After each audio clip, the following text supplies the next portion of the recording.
Good afternoon, everyone. About 1 million elementary school-age children and nearly 1 million younger children from birth to age 5 live in the state of Illinois. And nearly 1 million younger children from birth to age 5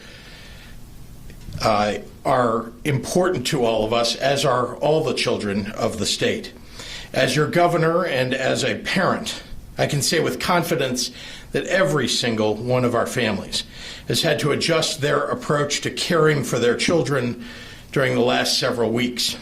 So today, I want to update you about childcare and what we're doing to help childcare for our essential workers and how we're helping our existing childcare landscape stay afloat through this crisis so that our kids still have a place to go when we get to the other side.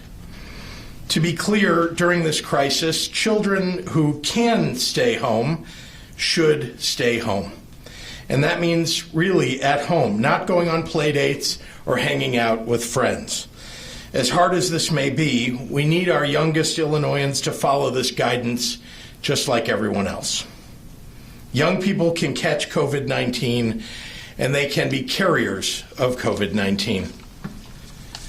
But we have essential workers and healthcare professionals who can't stay home with their kids because they are heroically going out to do their jobs, which are vital for public safety and to make sure that other families can get the food and gas and pharmacy goods that they may need.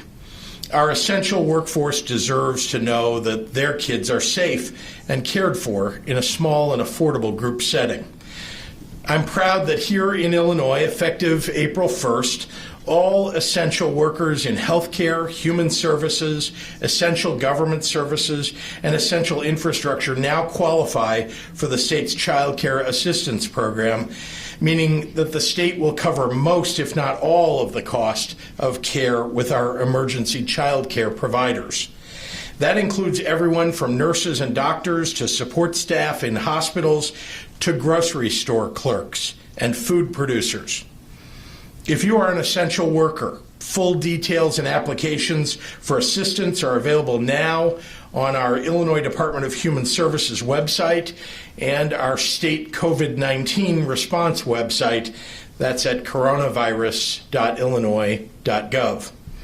When our stay-at-home order first went into effect and traditional child care centers temporarily closed, I announced a new emergency child care center license for providers, interested organizations, and parents and guardians within communities to increase the availability of safe, small group care for the children of our essential workers.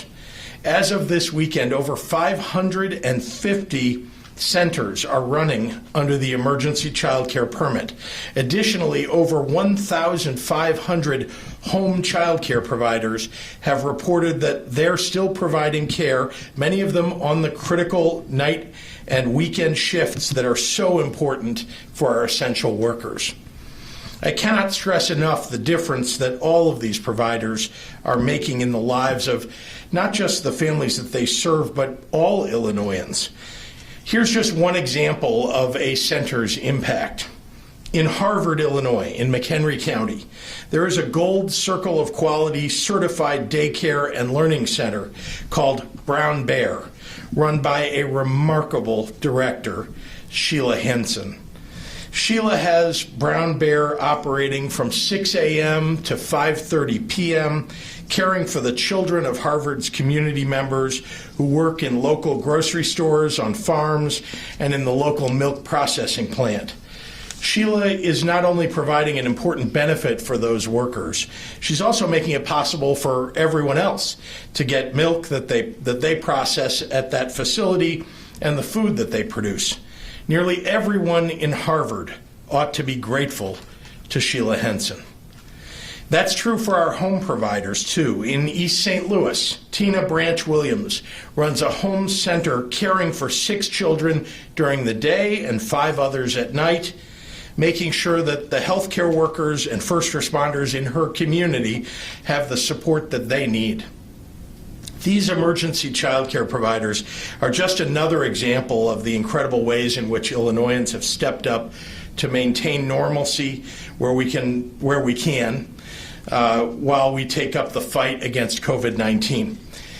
Honestly, we can't thank them enough. Last week, we announced that we were providing one-time stipends to providers to soften the financial impact of this crisis.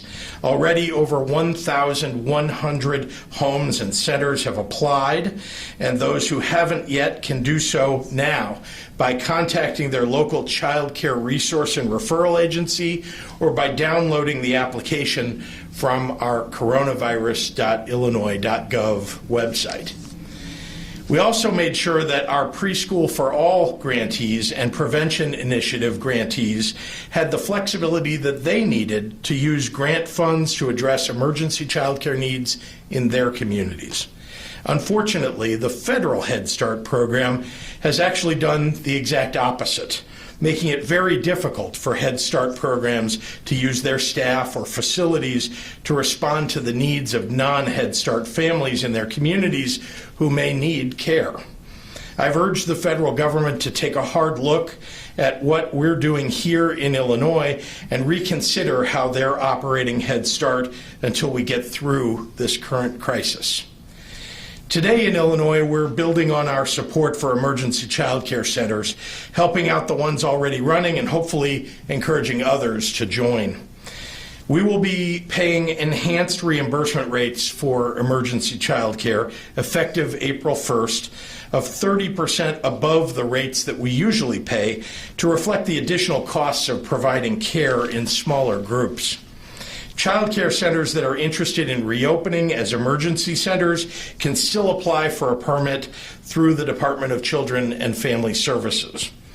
Finally, I want to address the health of our state child care landscape for when we cross the finish line of our fight against COVID-19. By and large, child care in this country is a high-risk, low-revenue business with razor-thin margins. The people who run our centers and homes do so because they love to be there for our kids and our families. We know that we need to provide support to those programs that have had to close during the stay-at-home order, as well as those emergency centers who aren't able to operate on the same scale as normal. I want to take a moment to acknowledge our Office of Early Childhood Development here in Illinois for their creativity in responding to this crisis, in large part because of their work and ingenuity. Illinois is being recognized on a national level for its leadership in responding to the needs of its early childhood and child care system in this crisis. Already, we've created a simple waiver process that allows child care providers to be paid for all of their enrolled children in the Child Care Assistance Program for March and April, so that the child care staff could continue to be paid as normal through this unprecedented period. Doing this ensures that our child care staff are able to put food on the table and to care for their families so that they're ready and waiting to welcome kids back into their care when this is all over. The Governor's Office of Early Childhood Development is providing a webinar tomorrow morning on Monday to help providers learn about what is available. Providers interested in tuning in can find registration information again on our state coronavirus website, coronavirus.illinois.gov. I want to thank you all for joining us this Sunday, this Palm Sunday, and I'll turn it over to our Department of Public Health